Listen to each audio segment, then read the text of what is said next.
Hi, everyone. Oh my God, it's so good to have you all join us.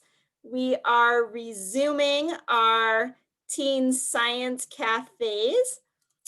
Give me one moment. I am going to open up my slides. I know some of you have been with us before, but we always have some new folks, so it never hurts to go over everything that we're going to do. I am Lauren Traster.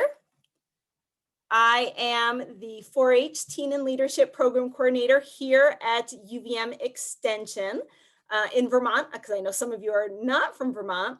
So what we like to do when we get started, and I see some of you have already started introducing yourselves, love it. So find the chat. If you hover your mouse towards the bottom of your screen, you can open up the chat and tell us who you are and where you're from. So welcome everyone, and I do recognize a lot of familiar names.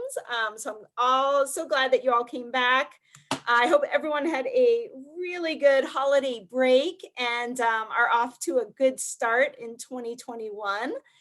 I'm going to put in the chat right now, if anybody needs our live captioning today, you can just click on the link that I just put in the chat, and that will open up the live captioning if that helps you out. So that is there for anyone who needs that resource. So as we continue to introduce ourselves, I'm just going to go over our protocols when we hang out here in Zoom land. So all of you are muted today. And the only people who get to talk out loud are myself and our presenters. But that doesn't mean that we want you to be silent. There are two ways that you can share your thoughts today. So the first is our chat box, and then we also have a Q&A box, and we use these two very differently. The chat box is going to be your way to communicate back and forth with our presenter and to one another, but on topic. So our presenter today might ask you some questions, and you're going to use the chat box to respond back. And Emily, I see your question. Yeah, if you chat off topic today, I will take the privilege away where you can't chat with one another. So just stay on topic. You know if it's appropriate or not. If you're saying something that's relevant to today's topic, then you're good. If you're talking about something that's not on today's topic, then I will reach out to you and tell you to focus. Because we're all here to learn from our presenter and share ideas with one another. The great thing about Teen Science Cafes is you get to ask presenters questions that you have. And so that's how we use the Q&A box. So if you have a question that comes up, put it in the Q&A box, and our presenter will take questions. It might not be right away, so make sure you're pretty specific in your questions so she knows what you're really asking about, because it might be about a particular slide, but she might not get to your question, for a few more slides later. But we'll monitor that. We ask that you just be courteous and respectful to one another. Don't create any distractions. And again, that goes to the chat box. We don't want the chat box to be distracting because everyone's here to engage with our presenter. So we ask that you just stay engaged, participate fully. And then before we get on to today, I just want to let you know, so today is the start of our winter series for the Teen Science Cafes. There is a flyer online that will list the entire series. The winter series goes until March, I believe it's March 17th. And then we will have a spring series that will pick up March 24th and go into June. We just haven't posted that yet because we're focusing just on the winter one. All of the flyers are online as well, and you can start registering for those sessions if you already know that you're interested in them. We do have another science-related program that's starting next week called 4-H World Changers. It's a Learn to Code program. In this one, yes, Simon, it starts next week on the 21st. And this program is going to be focused on helping you learn how to use a program called, it's like it's a JavaScript language where you're going to make your own collecting games. So it sounds kind of cool. If you want to learn about coding, I would highly recommend that you sign up. It's 6 sessions, Thursday nights from 7 to 8, but they're also recorded. So if for some reason that doesn't work for you, you can still sign up and you would just watch the recording and then do the activities that we are going to do. Simon, I don't know what kind of collecting game. We're going to learn that on the first night. Okay. All right. So let's move on. And I want to get to today's presentation. We have Julia Perdrial here with us, who is going to be presenting her cafe is titled Big Picture or Detail. How do we need both in environmental science? And let me just tell you a little bit about Julia. She's an environmental bio-geochemist and mineralogist and takes a strong interdisciplinary approach to study environmental, terrestrial, and aquatic processes. She combines experimental and field approaches and collaborates with data scientists regularly. She grew up in Germany, where she got her master's in geology, mineralogy, and geochemistry. And then she moved to France for her PhD and worked on Geomicrobiology, after which she then came to the US, landing in Tucson, Arizona, where she worked at one of the Critical Zone Observatories for her postdoc work. And now she's here in Vermont as an associate professor in the Geology Department at UVM. So let's all welcome Julia and let's give her our attention. Thanks so much. I'm so happy to be here, and thanks much for having me. And you know, I was gonna ask you what you think my accent is from, but I totally forgot. I gave it away. So you already know that. So I hope you can see the slide, the big picture of the detail and how we need both in environmental science. And some of the things that we're dealing with right now, you know, I show it here, it's the fires and we have storms, and then we have this place, which is our Earth's surface. This is the place that I'm really interested in studying. But before I go a little bit more into the explanation of how this is all connected, what's a disturbance thing, and then the data and data analysis, and what does this have to do with fire and storms, I wanted to pick your brain first and just see what you think, whether you could think of a recent example where like something pretty small, like a detail, might have a large effect. And that's something that interests me in research. It keeps us very busy because it's difficult to connect the big picture and the detail. But here, is there something that you can just think of, something, a detail, something small that has a big picture effect? And I'm just gonna see. Oh yeah, Maya already wrote plastic. I love that Okay. answer. That makes me sad, but I love that answer. Trash, Omar says, and Lily says a flood and natural disasters. Emily says campfires. Oh, these are great examples, you guys. Madeline says people. Yeah. Yes, I figured out how I can see the chat, and this is amazing because these are all good ideas, and I'm actually gonna need to have and take a couple of. Oh, Ezra, gender reveal parties. Yep. Yes. And then right, campfires right after that. Yep, that is a connection. Yes, fantastic. Thank you so much. Oh, KL says the butterfly effect. I love this one. This gets very close to what I sometimes think about a lot. Like, how does something that it's just like, if you know what the butterfly effect is, like this idea that something somewhere in the world as small as like a butterfly flapping its wings might actually have such a trickle down effect that in another place of the world it might cause a big storm. So something small having a big effect. Yes. So thank you so much for these ideas. I have one thing that I am thinking about very recently, and that's this one. That's something very small. This is the SARS-CoV-2 virus, which is the virus that does the coronavirus disease. And I put down here how small it is. Okay, so it's 10 to the minus 9 meters, which is just a science lazy way of not having to write out all those zeros, right? So a meter is, because I'm from Europe, I really am used to using meters, but it's about a yard.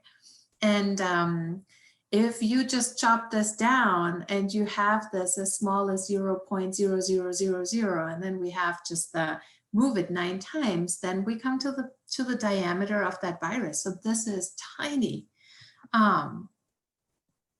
but it impacts all of us, the entire globe. Yes. So I'm just looking at the chat and you're like, oh yeah, I love this. We're all feeling it in our lives right now, what a big impact that has.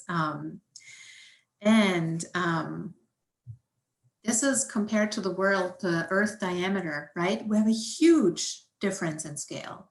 And exactly how this is connected is keeping scientists busy, it's keeping governments busy, it keeps everybody busy because it's so hard to figure out, but there is a direct connection. All right, so to bring this real quick back, and then I have more examples for you, including an example that somebody just mentioned in the chat. So very often we find that very small things might have a huge effect. And sometimes it's also the case that we only see the effect and we don't really know what caused it. And then we have to go looking really in the nitty-gritty and in the detail. And when I'm talking here about disturbances on that sliver of our Earth surface, you know, that could be fires, that could be the storms, that could be pollution, that could be diseases. And we are part of this Earth, right? We're living here. So this connection between the big and the small, a lot of times we can use data analysis to figure this out. And I'll give you a bunch of examples. But I loved what came in the chat because carbon dioxide is one of these other examples that might have a huge impact. So this is even smaller than a virus. The next unit down, right, 10 to the minus 10 is angstrom. It's a very funny unit. It's just an A with a circle on top. It's even smaller than the virus. And those molecules, and here the top one, this is just a representation of how CO2 or carbon dioxide looks like. So here the C is in the center, and then we have 2 oxygens on the side. This here is another molecule, it's methane. It's also carbon-based. So there's carbon in the center, and then we have the hydrogens attached on the sides of it. These are not the only greenhouse gases, but they're really important, potent greenhouse gases that lead to global climate change, which then in turn leads to droughts and forest fires. We've seen this summer in the Southwest. I have lots of friends that live in California. They live in Arizona, Nevada, and they really had a hard time. But we also have these massive storms, right? So small things having a big impact. And that's particularly impacting us in our research here. All right, so before I go further with this, I wanted to give you sort of a roadmap outline, or also known as what's about to happen. What I'm going to talk about is this earth science, and we call it integrative earth science. And I'm going to talk a little bit to you about what we actually mean with that term. The importance of perspective and of understanding each other. That's really important in science. Then the scaling thing, the big to small kind of connection. Data science, that's something that we use quite a bit. And then from our research, some examples on water quality and the complicated patterns that we see. But I'm also going to talk about zebras elephants. I'm going to talk about pictures.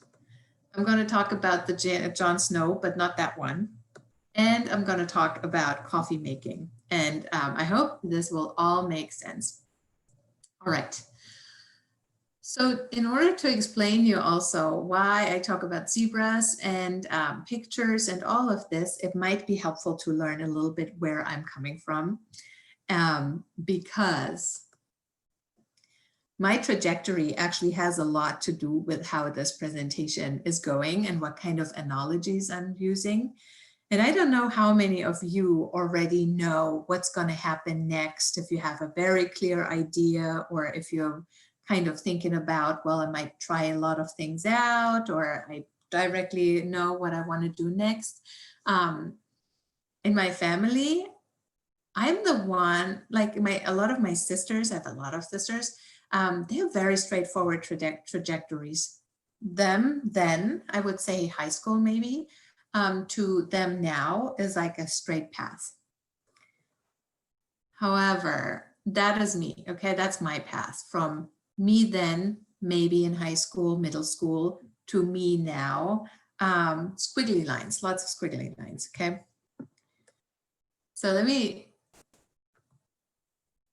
show you here this. I was really thinking I was going to do something with art, and that might explain my use of analogies also. And I applied to a bunch of art schools, and then I realized, wow, being in art school and applying with all these people, hundreds of people that are amazing at art, led really quickly to a change of plans for me. Then I was thinking psychology, because I love understanding how people learn. I love understanding how what motivates people. So this was really an interest of mine. And I did a lot of internships and try and figure this out, if this is something I want to do. And I loved it, but I also realized this is probably not a job for me. Change of plans. Out of a hunch, really, I started studying geology because I thought, I love the earth, kind of, I love volcanoes. That was sort of my level of thinking. And I was just hooked. Then I started to study more minerals, then the composition of the earth, then small living beings on the earth. Then later, when I already was in the US and already had all my degrees, then I was really interested in soils. And then this kind of bio-geochemistry, which is just the composition of living and non-living things on the earth and how that impacts Earth. So, curvy path, and I love that there are a couple of comments on there's nothing wrong with a curvy path. Yes. So this is, I think at the time I was probably a little bit worried. In hindsight, it was perfect, because also all these fields that are highlighted in green now, these are all fields that I now need for my direct research in this integrated earth science thing. And I would actually argue that I use all the other pieces also in my work. All right, so first thing I want to talk about is this integrative earth science, and then also the importance of perspectives. And for this, I'm going to start with art, because I find this a really good concept to understand why this is important. So this is an image that I really love. It's called Zebras by an artist who's called Victor Vasarely. And it's kind of so simple, right? You just have these white stripes on a black background, but it's a really nice dynamic image. And here's another picture of another artist. He's actually an artist slash comedian, and he cleans up art. And when you want to look this up, there's a couple of examples that you can see. And here's the link, the webpage of him. So what he does, he's a Swiss artist, and I find it a really funny Swiss idea actually to want to clean up art. So what he does is he just takes all of these little stripes and organizes them by size and by shape. And this gives another really beautiful piece of art, right? But the one thing is, if I had just shown you the organized art with the stacked stripes and had said, tell me what you think that used to be. Reorganize it and make something out of it. You would have had a really hard time to reconstruct the zebras without knowing that it had originally been zebras, right? So the meaning is lost, right? The entire meaning of this art comes from the context. So what does this have to do with integrative earth science? So when we go and study the earth and the environment, we often go and take samples of, say, plant stuff. And then we go out and take samples of maybe soil stuff, right? And I've been guilty of taking samples of all of these. And we might go and take samples of rock stuff. And then I also take a lot of samples of streams, of lakes, groundwater, so water also. What now is so important is that we put that back together the same way how we need to know about the zebra. The stripes alone just don't help us. We need to know in which context all of these different pieces of information come together, and then also how that fits into the landscape so that we can understand what things mean. If we see something in the plant stuff or in the soil stuff, they're connected. They're connected to the rock stuff. They're connected to the water stuff. So that's kind of the main thing that we call integrative earth sciences, right? And oh yeah, I love that you put in the link of the, so this is Kunst aufräumen. Okay, this is German and it just means cleaning up art. So there's a lot of fun things on there. All right. So this integrated earth piece also has a new name.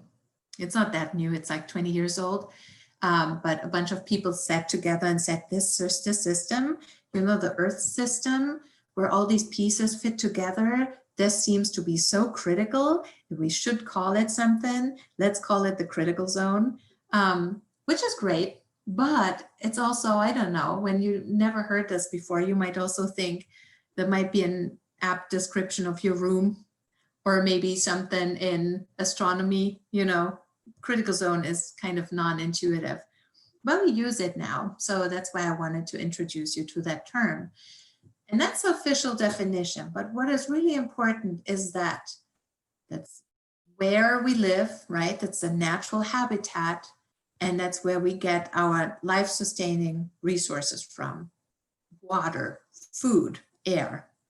And a lot of times people define that specific zone as the entire thing spanning from the tree canopy all the way down through soils, through rocks, until and including the groundwater. So this entire surface piece is that critical zone. So the easy description, really, if you don't want to remember any of these definitions, life happens there, okay? So that's the critical zone. So what I would love to hear from you is some ideas.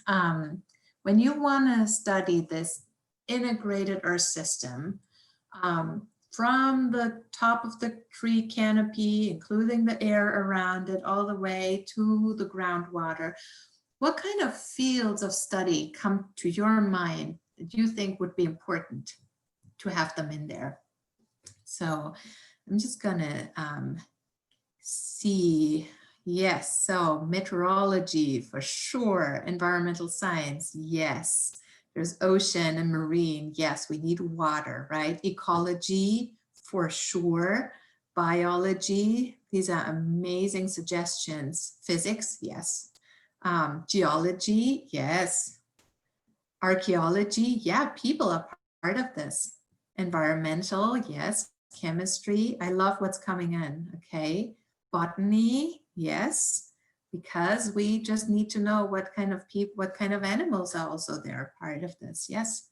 All right, there are a lot of fantastic suggestion, okay. Zoology, paleontology, yes, this is a good one because I actually, I cannot spell it either. I should tell you, I'm a dyslexic, and a non-native speaker, so I'm totally fine with not spelling well. But very often, so paleontology, the research of animals that used to live, animals and plants, that's really important because we often look in the past to understand what might happen in the future. So very good. Yes, okay, I love all of these ideas that are coming in. Fantastic. So lots of different disciplines are part of this, and we all need to come together to actually study that system. And I want to point this next thing, because maybe you wondered when I'm going to talk about the elephant. I'm going to talk about the elephant now, and that has to do with the perspective.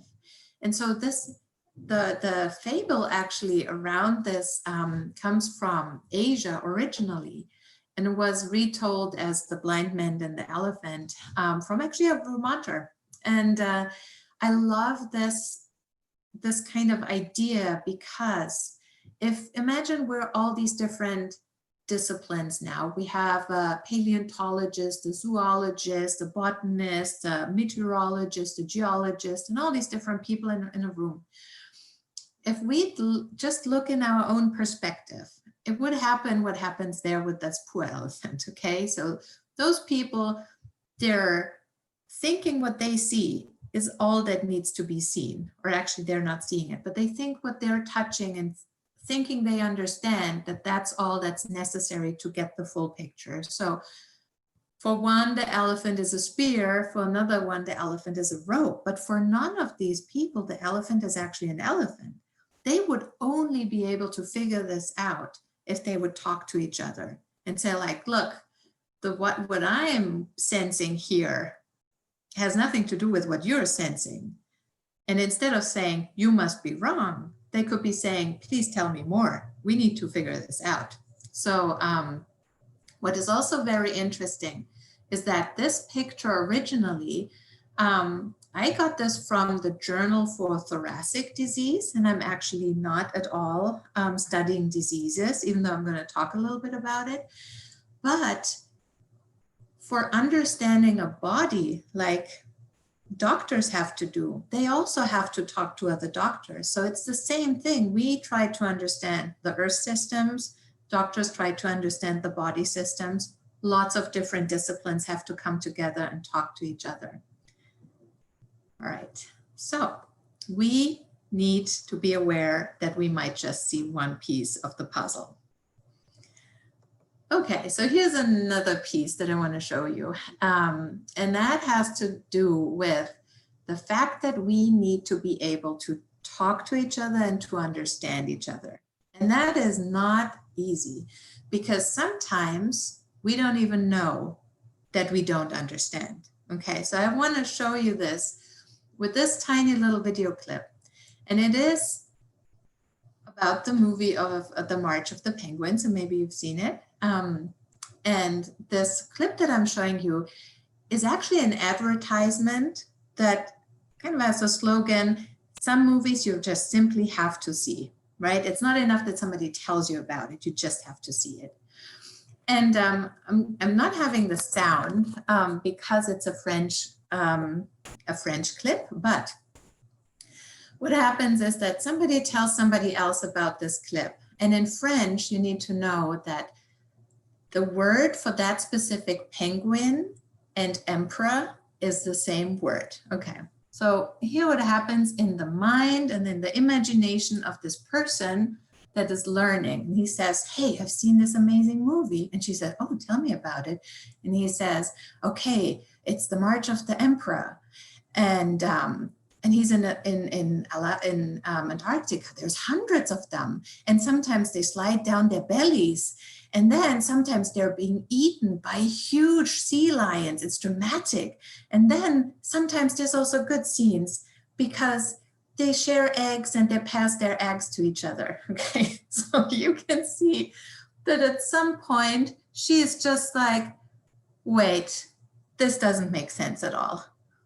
But only until the very end should she realize that, wait, this can't be. We can't possibly talk about the same thing.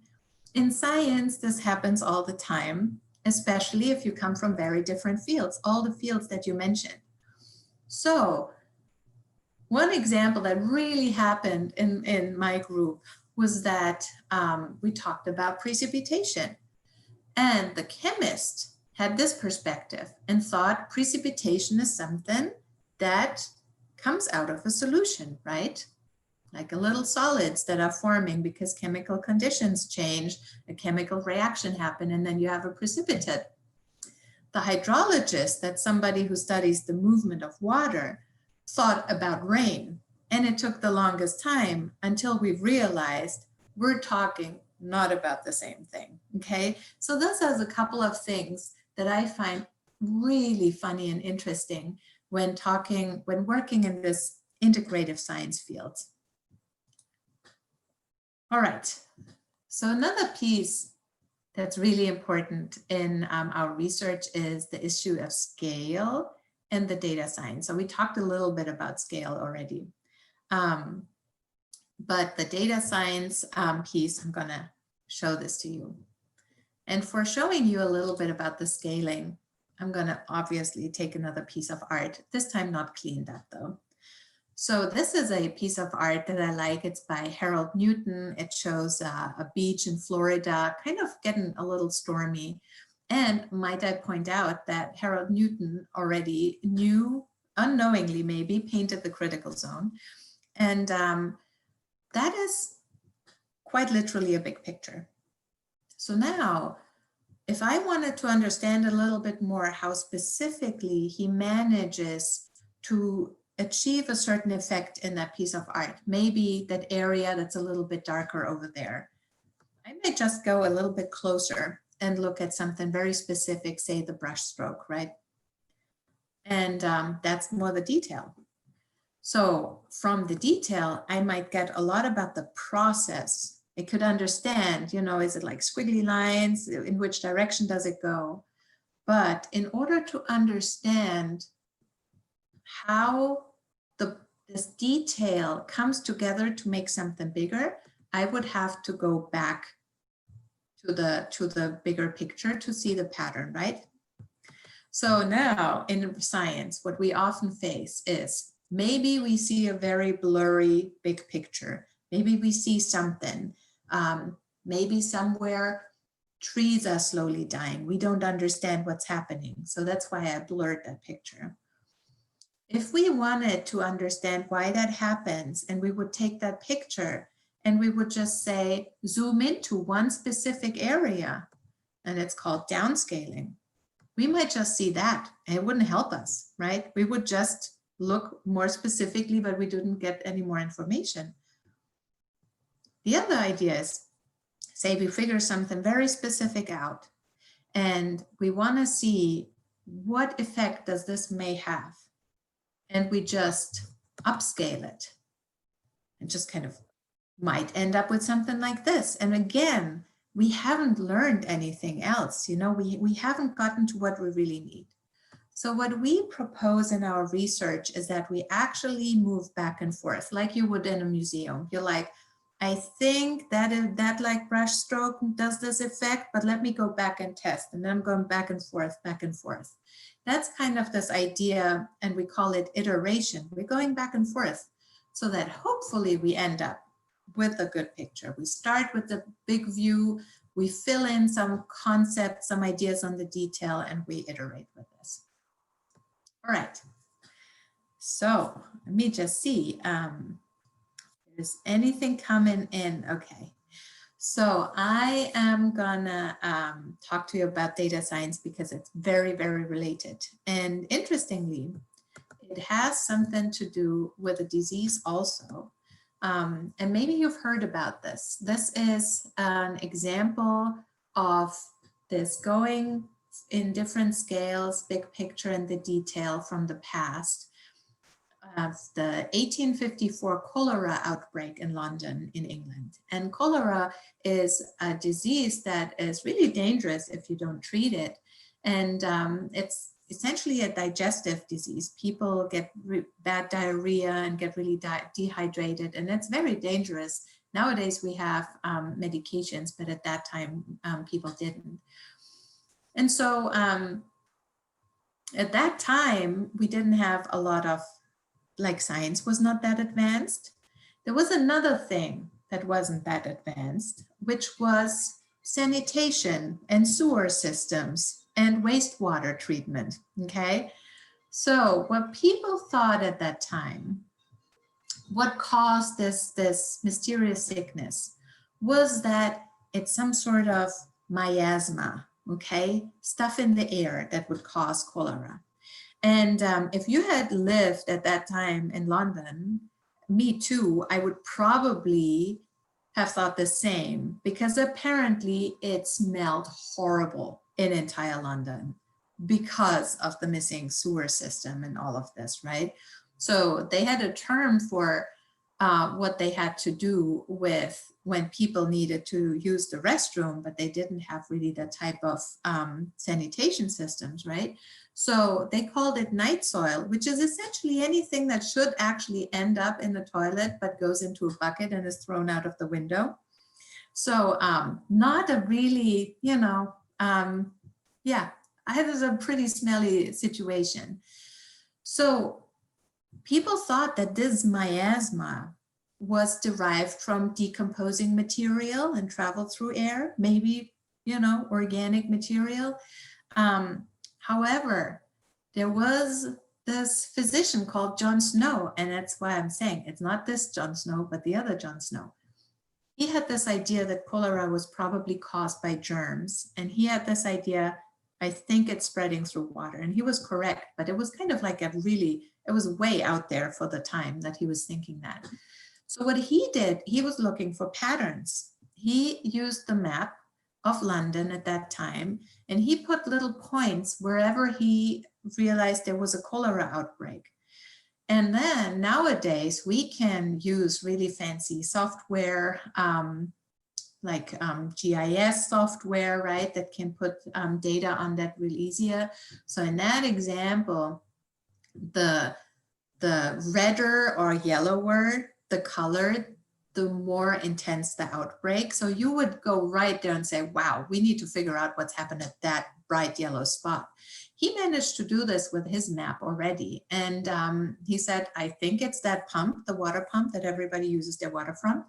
And he removed the handle because it was kind of that time where people didn't believe him. And that really solved the problem. So this is one of these examples where really early on, there's the pattern and the detail, right? This is a very detailed view of the bacteria of cholera that cause cholera. And in that case, it's not a virus like that SARS-CoV-2, but it's bacteria. And they have little flagellum, that little thingy here that kind of helps them swim a little. So this is data science, right? Even done without computers. And if you're interested in that, there's a really excellent book called The Ghost Map that tells that story really, really well. All right. All right, so now I want to talk to you about water quality and what happens with complicated patterns. And that's really kind of what we do in my research. And it will have something to do with coffee. Okay, so another map, and this is also something where we're looking for patterns. Even though this is actually quite old now, this is a pattern that is true, that with climate change overall in the Northeast, we see that we have a change in precipitation that is actually getting more wetter, right? And in some places in the Southwest, we actually are getting more drier, right? That's like a general observation. And in my research, we're thinking about this, how that impacts water quality. But before I walk you through this, I would love to hear your ideas. What do you think are likely impacts of climate change in the Northeast specifically? So whether this is Vermont or Connecticut, Maine, New Hampshire, like the entire area of the Northeast. Do you know of impacts? Do you already observe them? Have you heard about something? So was gonna say, we have some folks that are not from Vermont, and I would suggest also talk about what you see where you live, but put where you live so we know. So yes, Madeline, if you're in the Midwest, mention and then just put your location. So we see Lily saying floods and droughts, and Kale says glaciers in certain spots. Aaron says, it's interesting because I thought we were having a years-long drought in Vermont. Great point, because we have been. Mhm. Emily says colder, and Jasmine says weather change. These are all really good points. And then way warmer temperatures in winter. Yes. Mhm. And what is interesting, and please keep your thoughts coming. What is interesting is that a lot of the patterns that we see in the Northeast for change, like the pattern for change is jumpiness, right? It's fluctuation. It doesn't go like, what? It just goes like this. And that's the signal for us that we're like, wow, yeah, we're changing. Yeah, and there is comments on the snow. Yes, Lauren and I, we talked about this before we started the webinar, because yeah, that's something that we're realizing here too. And also that impacts aquatic wildlife for sure. We had really warm conditions over Christmas, glaciers, yes. Hasn't snowed on Christmas since you were 10. Ugh. And I'm like a kid when it comes to snow. Yeah, so you have very good kind of a sense of what's happening. And sometimes what also is happening, that it's really hard again to find the pattern in a lot of noise, right? Because it's jumpy. So one of the things that we are observing here is that overall, the Northeast might become wetter and the Southwest might become drier. However, everything that you said is true, because we have droughts in Vermont right now. So we have sometimes extended periods. An area in Arizona would not call it a drought, but our system, our trees, the entire ecosystem is adapted to much more rain and is not feeling it when it's not there. So, and that's really an interesting piece between like a pattern or a trend and observations that we have that might really fluctuate from day to day. And, you know, the difference between climate versus weather, for example. Weather is really short term, climate is much longer term. So here are some ideas. Overall, as a trend, we might get, and we're already feeling this, when we get precipitation, we might get actually heavy precipitation. We might get more of that. So not a gentle drizzle every once in a while, but we might get more of these storms that just drop a lot of rain suddenly. And that has important impacts here. This image was taken after Hurricane Irene that went through, and it was a tropical storm at that point, but through Vermont in 2011, and had really massive damage to infrastructure. We also have more rain in winter, which makes us not happy when we're skiing. We might have earlier breakup of winter ice. We might earlier snow melt. Like a lot of those things happen, especially in winter. As opposed to some places out west, we mentioned the wildfires already. In some places, we might have less rain, less snow, especially in winter, more droughts, and then the wildfires get more often, but they also get more intense. So those are a couple of these effects. Right. So this entire pattern thing, we wondered, how does this impact water quality? And that kind of goes a little bit back to maybe to Jon Snow, but we're not at risk of having cholera. But in this image, you see this nice lake with this really clear water, and you're like, okay, actually that looks like a great spot for swimming. And then on the other side, a little bit more murky water, more brown. And what is interesting actually, so there's a lot of reasons why brown water is not always a good thing, but one thing is that brown water absorbs ultraviolet radiation, so part of the sunlight, so that acts a little bit like a sunscreen, and that doesn't kill off pathogens in the water as well as it does when there's not a lot of brown stuff in the water. So that's like one of the links, but there's a lot of other reasons why we wouldn't want to have too much brown water. One reason is that it's a lot of carbon, and a lot of carbon in the water might end up back in the atmosphere. And we've started out that this little small carbon-based gas like CO2 and methane might actually have a big effect. So we're kind of thinking and monitoring this really intensively. And I'm just checking on the chat. Yes, some people love the skiing, definitely. And I'm just looking if there is something that in the box. There are questions in the Q&A, but they all can wait. So Okay. I've been checking those, so I think we're good. All right, sounds good. All right, so how does all of this impact water quality? So I wanted to talk to you about the browning, water browning, and it's essentially just a measure for getting more, the darker the color, the more organic material, carbon is in there, right? So that's for us almost a direct link. We still measure it. I cannot estimate it just by looking at it, but there's a very close connection. So what I am wondering if you have ideas, right?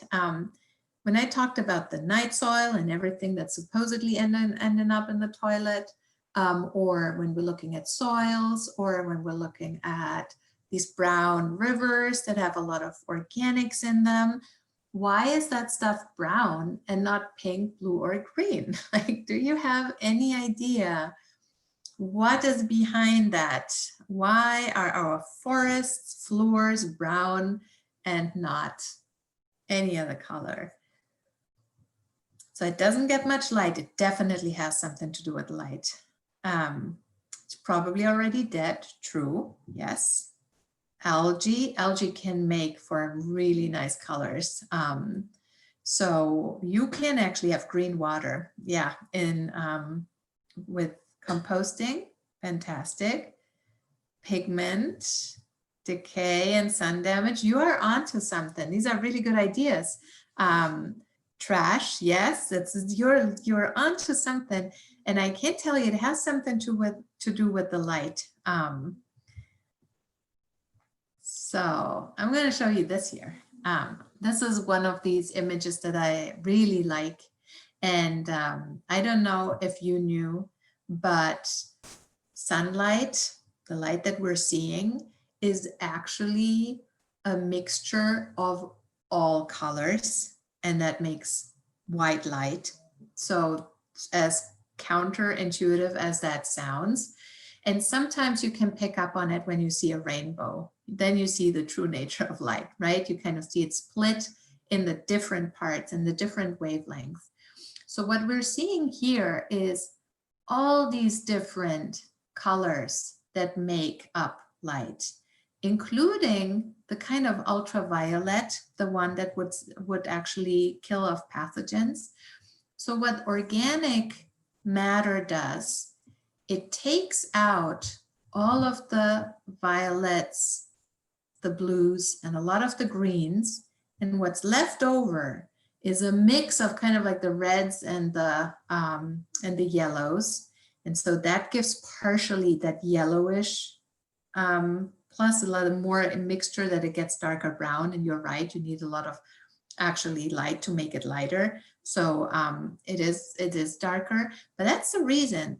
If organic matter would take out the wavelengths of red and yellow, then our forest floor would look blue or green. So that would be a pretty crazy world. Okay. So we have, again, the problem of scale when we do this research about how does this impact water quality. What we're doing now is that we would like to see across the US, what are the patterns? How does water quality change? What are the patterns generally? And then go to specific field sites that we have in Vermont and in New Hampshire, but also in Arizona, New Mexico, Nevada, and look more specifically at the process. So here is data, and don't worry about having to look at all of these specifically. I'm just gonna show you a bunch of these maps because I think themselves, they almost look like art, right? But we have data on how high the elevation is, how steep slopes are in the landscape, all these kinds of really interesting pieces. How dry is it? How wet is it? How often does it rain, right? So little pieces of art there. Also, how much water is actually in streams, you know, at that time. So across the US, these are a little bit more high resolution because we put them together. That is data points of what actually is in the water. So what elements might be in the water. And one is particularly important. That's the one that makes brown water. We also call it dissolved organic carbon, but it's the pieces that make brown water. And these dots right now, they just show us how much data we have. They show us not yet how much of the brown water is there. That shows us here, because we want to look at this over a long period of time, how many samples we have and how long back we can look. All right, so this is this piece of data. And then we wanted to look for patterns. So looking for patterns in data sets that are so big with all of these different maps, I mean, I'm looking at them a lot, but at some point you're just getting confused, right? So we're asking computers and computer algorithms that can help us. And algorithms are just sets of rules that we tell the computer, like code. And you talked about learning how to code that just tells the computer, look through these data sets, look for patterns. So one pattern that computer found is that these red areas, those are the areas, and I just call them good and bad, which is actually simplified, but the bad is where we have a lot of brown water, right? So these are the red areas. The computer also looked through all these other maps and looked for, can it have something to do with slope? Can it have something to do with how much rain it falls? Can it have something to do with elevation? It found what we call clusters, which is just things that are similar for whatever reason. And so what I would love from you to just compare these two maps, whether, and you don't actually have to type it in the chat, but feel free to do so. But look at these, kind of compare the two maps and see if you think that whether anything that we have in the right map might actually explain what we see on this left map here. So when I'm looking at this, I'm seeing like a lot of bad here close by the Great Lakes. It's not bad water quality, it's just a lot of organics in there. But then also along the coast here, Florida, in the southern coastal areas. And then when I'm comparing here, I see something that is blue, red, and here also red. So I get just here an answer in the chat, yes. And I wonder if this is, do you see the connection between these two maps? And there's a very good thought. Maybe it's because it's closer to the ocean.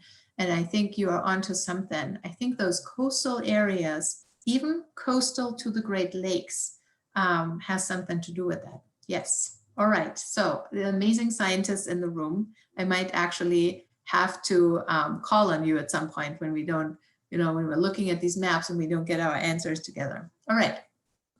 What we are seeing is that, you know, if everything in this area would have been the same color here too, we would have said, oh, maybe the Earth's surface characteristics drive the good versus bad, but they vary also. So it's so much more complicated. That means we sort of still are not yet sure what causes the water browning. So here's the last piece. Another algorithm, right? And it's has another fancy name because it's getting so complicated that you're just kind of like, I'm getting a headache just thinking about it. And by the way, I understand this algorithm best by thinking about when I get headaches. So I get sometimes headaches, not so often, but if I don't drink enough, if I don't sleep enough, and when a weather change is coming, all these three things have to occur together, then I get a headache. That took me a couple of decades to figure that out, right? Because I didn't have a tandem evolutionary algorithm to process my own data. But this is how that algorithm works. It kind of looks for connections, even when a couple of things have to occur together. So what it spit out for us is that soil depth matters, elevation matters, together with amounts of precipitation matters. It also how much snow falls. All of these pieces have something to do with it.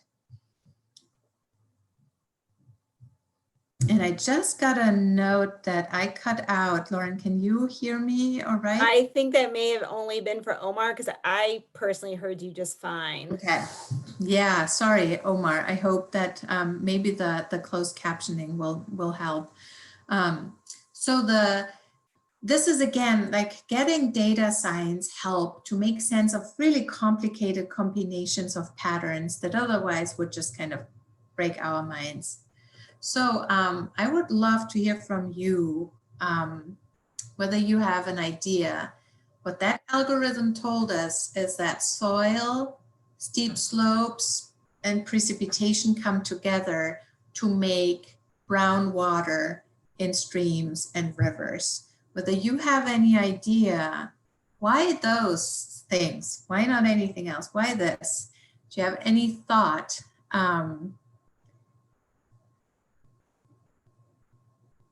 Yes, excellent. Erosion, yes. Because they mix together, weather, yes. Yeah, this is fantastic.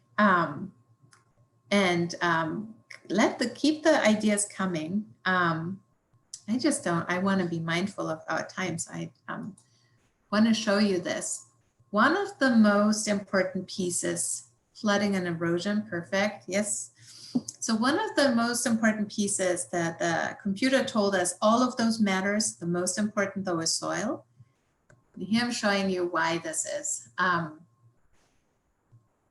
What happens when we have rain, precipitation falling on our Earth's surface, integrative Earth surface, the critical zone? It's almost like making coffee. So the soil is like coffee grounds, right? And so when water falls on that, it's just like me trying to get a good coffee in the morning. So the quality of the coffee that's coming out at the other end is directly linked to how much coffee grounds I put in there, and also the quality of the coffee grounds, right? What they're made of. So in soils, it's the same. The rain that falls on there, if we have more organics in the soil, it will transfer more organics into the streams, like making coffee. And that will impact water quality. Now, while we love when our morning coffee or tea looks like this, we don't love when our streams and lakes look like this, right? So this is kind of the connection. So everything that makes it easier for water to leach out that stuff out of the soil, steeper slopes, more water coming through, more precipitation coming through, steeper soils, thicker soils, that all makes for more. And that has a lot to do with those coastal regions. Okay, so I just wanted to show you this on a very small level. That's what that stuff looks like, okay? All of these organic molecules. And this is almost my last slide, because we decided we will make coffee with those soils to test this idea. We did not use a coffee maker. We actually generated an experiment that looks a little bit more sciencey, but essentially it's what we did is trying to make coffee. We put in a tube a lot of soil, and we had filters on both ends, but here we put soils. We looked at the soils under a very good microscope, a scanning electron microscope that can look at very small things here. And these are not viruses, these are soil particles. We call them soil aggregates, little clumps of soils. So this is before our coffee making. And then we had water percolate through this. And then at the end, we looked at it again. And they were really small, sometimes like more than 50% smaller than before. So all of these little soil aggregates, they're kind of breaking up and releasing all of their organic materials into our waters. And that's kind of the last piece where we had, again, the big picture and the details. So we looked at something very small. Here I'm showing you our picture is only like right now, like a sketched version. We have still a lot of pieces to figure out, but we could put a link between our general pattern across the US and these very, very small detailed little particles to understand what happens with water quality. So this is it from me. Here's a lot of names. These are just all those people that are part of it. And I would love to answer your questions. Yeah, so before we go to questions, I'm going to throw up a quick poll because we always like a little feedback. And while we're doing that, if you have questions that you haven't put into the Q&A box, go ahead and do that. We'll leave this slide up. You can see the very first name on the slide is Julia's email, and I know she would welcome you to contact her after if you had any questions. But I'm going to launch this poll. It's 2 quick questions, rating today's cafe and then the knowledge that you gained. If for some reason you don't see this poll, just put, it's a 1 to 5 ranking. You can put it in the chat. I'm going to leave it open till most of you have put your answers in, and then we'll get to the questions. I know there's some good ones in the Q&A box already. I'm just going to give it about another 10 seconds or so. Try to get a few more of you to respond if you can. Thank you very much. I'm going to close the poll. And let's go and see what we have for questions. So Maya asks, what is the direct cause of climate-inflicted natural disasters, fires, superstorms, etc.? This is a really good question. And very often we know that the natural disasters that we're seeing are directly within what climate change causes. And sometimes we have troubles to attributing or to saying like, oh, this is exactly the exact cause. So, and that goes back into this idea of noise, right? Noisy data, like sometimes you see a pattern and you have to go back and forth a couple of times with the details to understand what happens directly. So for example, to give you an idea on the fires, in the integrated earth science idea, right? When we don't have a lot of water, that for example, might feed the soils and the trees will use all the water up that we have in the soil until there is no more. And then at some point they get too dry, right? And at some point when there is a lightning strike for whatever reason, or somebody paid not a lot of attention with the campfire, the wood is so dry that a fire can actually happen. But a number of things have to come together for producing the condition that a random event like a lightning strike can actually cause that fire. So that's kind of one of these examples.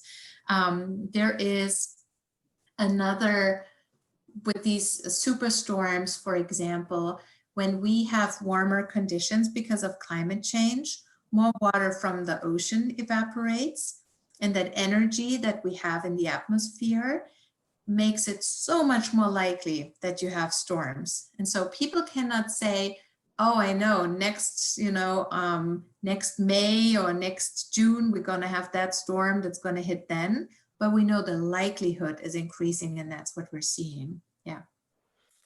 Excellent question. Yeah. KL wants to know, how often do you correspond with scientists in other fields when you find something interesting in your work? Ooh, all the time. Yes. This is my favorite thing because I also always learn new things. And this is so fascinating to me, this entire idea of looking at the same thing from different perspectives and learning what other people think, and then trying to understand something so complex like the Earth's surface, climate change, pollution. You just add more pieces to the puzzle. So I do this all the time. Yes. And I bet that's what makes your job so fun too, just having those connections with all those different scientists. Yeah. There's a question, the slide that showed the light colors. The question is that why people do violet light treatments? Ooh, that's a really good question. I wonder, I know, I actually have never heard about the violet light treatment, but I know when I was a kid, I had to sit in front of a red lamp, sinuses, because that gives you heat, right? It makes warm. And I also know that we use ultraviolet light for disinfection. So now with COVID, that's being used to disinfect rooms. In hospitals, this is used. When I worked with bacteria, I used this to kill the bacteria that I didn't want, because it's very intense light. I don't know if you remember, but on this light scheme, there were these lines and the squiggly lines, and they got much more closer together. And this is what we call the wavelength. And the closer the lines together, the higher energy that light actually has. So that's why when we are outside in summer, we put sunscreen on us, because this high energy light can actually do damage to our skin. So that's how this is connected. Erin would like to know, what does hierarchical agglomerative clustering mean? Yes, you picked out a good one. This essentially just means that we tell the computer algorithm, so like the sets of rules that we tell the computer, to find out what is more important and then put it together in groups. There's a lot of different types of clustering algorithm. That is just a specific one. But essentially, this clustering idea means putting things together that are similar. And for us, we often do this when we just look at something visually. Our brain helps us to put things automatically together. It's like, oh, trees, this is a forest. Oh, houses, this is a city. But in some cases, it's not that clear, right? And that's where we need the computer that helps us to bin things together in clusters. Nice. This is a question that was submitted anonymously, which is perfectly fine. Just a personal question. Have you ever heard of 4Ocean? This person thinks that you would love what they do. Oh, I have not, but I'm taking a note right now. Yeah, something to look Thank up. you. I like this question. I love all the questions, but this person, again, anonymous, their teacher was wondering if there were any teaching or learning resources about the critical zone.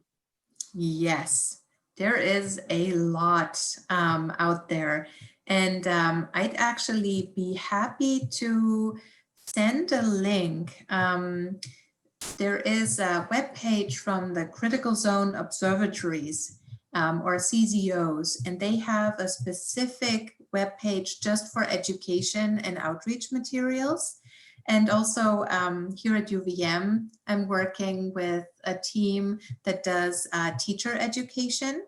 So there's a lot of material there. So I wonder how I can get that link to you. I would say take down Julia's email and tell your teacher to reach out to Julia directly, because it sounds like there could be some good contacts for your teacher. Yeah, absolutely. Okay. KL is wondering, the part about snow was interesting. Can you explain the snow's significance to Browning? Yeah.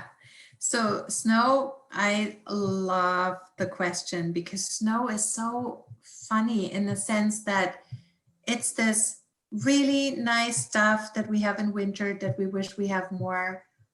What should it have to do with like brown water in summer, right? And so there is this time offset. Let's say if we have a lot of snow in winter, and it will melt over spring. In spring, it might actually do the coffee making thing, right? It flushes a lot of this material into the streams. And that's quite typical for snow melt. Then, however, those soils might actually be, our coffee grounds, they might be done, they might not yield much more after that. However, if we don't have a lot of snow in winter, we don't have that snow melt flushing that helps us with this. There's another effect that we, in part of research, worked on. When you have a lot of snow, the snow melt does not only flush the soils, it also helps to infiltrate into this critical zone area and to fill up groundwater so that trees in summer have a lot of water to support their growing season. That's specifically important in very dry areas. So that was research in Arizona and New Mexico. And what had happened when they didn't have a lot of snow in the winter is that the snowmelt didn't fill the groundwater enough so that the trees in summer didn't have enough to build their biomass, or also just known as making leaves and doing their thing, their tree thing.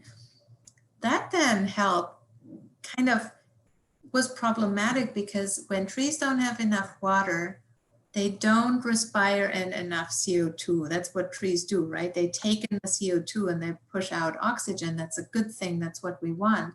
So there's a lot of things that happen with water that are related to carbon, kind of through three corners, bring you brown water, either directly flushing stuff into the streams or impacting the vegetation's capacity to maybe hold on to that carbon a little bit better. So there is actually, I could talk about this for 5 hours if you have, but this is a very good question. Excellent.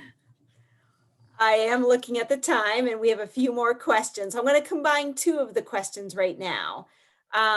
What are the specific characteristics on your water browning map, and is the brown water bad? Mm-hmm. So the characteristics on the water browning, and maybe that was part of that cluster. And in that case, it's so interesting what statistics do. It's like computers just do what you tell them, right? And then you have to make sense out of it.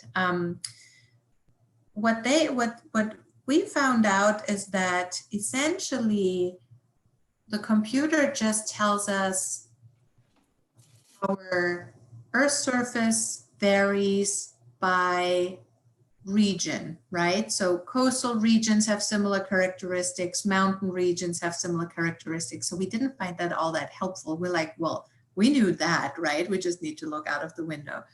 But what the other piece that was interesting is then this combination of trying to figure out where's the brown water versus where are the different regions. And that's where we needed this additional, smarter algorithm that helped us combine a couple of things.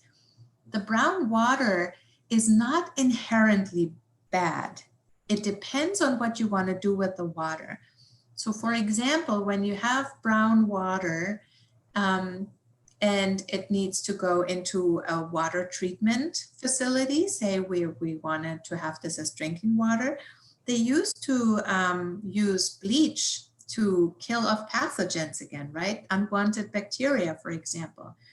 And bleach and this brown water, organic matter, they can combine and make molecules that are really not healthy. So there's just one example. The other example is what I mentioned, that brown water doesn't in itself help the sun to control pathogens in the water because it acts like a sunscreen. And then we're always concerned about anything that's dealing with the carbon cycle, because we have too much carbon in the atmosphere that gives us climate change. And when we have carbon in the water, it's one step to go to the atmosphere. If we have carbon really buried under the ground in deep soils, or even further down in the bedrock, like fossil fuels, as long as we don't take them out, they can stay there for a very long time and it will not impact the climate. But once you have stuff in the water, it's just like a really easy step for this to be in the atmosphere. Nice. Erin wants to know, does your experiment take into account landscapes like forests versus agricultural fields versus deserts versus other landscapes? Yes, yes. This is a big part of our research because we realize all the things that we look at vary by landscape so much. And not only by, say, by land use or land cover, but also, say, if you are in a forest, it matters whether you're on a slope or on a flat area. So we call this heterogeneity because it varies. It's so patchy. So we'd have to look at a lot of different things to make sense of the entire story. But yes, this is a big part of the experimental setting. So our final question has nothing to do with your research. I'm guessing we have a lot of folks on the cafe today who are learning a foreign language in school, because there was a question wanting to know, how did you learn a foreign language being English? Yeah. I learned it at school, English at school, but quite honestly, I really only then learned it when I started using it. So I got to, because I grew up in Germany, German is my mother language. I used English when I visited England and realized like, oof, it's different than in school, because at the beginning nobody understood me. And then, I didn't speak French before I moved to France, which now seems like a very curious thing to do actually in hindsight. But after a year of living in France, I spoke French. But most of the English really, it got much, much, much, much better as soon as I was in the US working with it. So the first year was still like a lot of, I got along with everything, but now English really feels like my main language. When I speak to my family back in Germany in German, they're smiling because I now have an accent in German. I make up words in German that don't exist. So it is funny, but yeah, I started out in school and then learned it just talking with people. So it sounds like anyone who has the opportunity to do a study abroad, or when you're in college, do some, or go live abroad at some point, it's the best way to really begin to learn a language. So with that, let's all thank Julia for such a wonderful presentation today, giving us her time, and what a cool field of science that you are involved in. So thank you again for joining us today. And for all of you still with us, I hope to see you next week, because as always, we'll have another fabulous presentation and learn lots of science.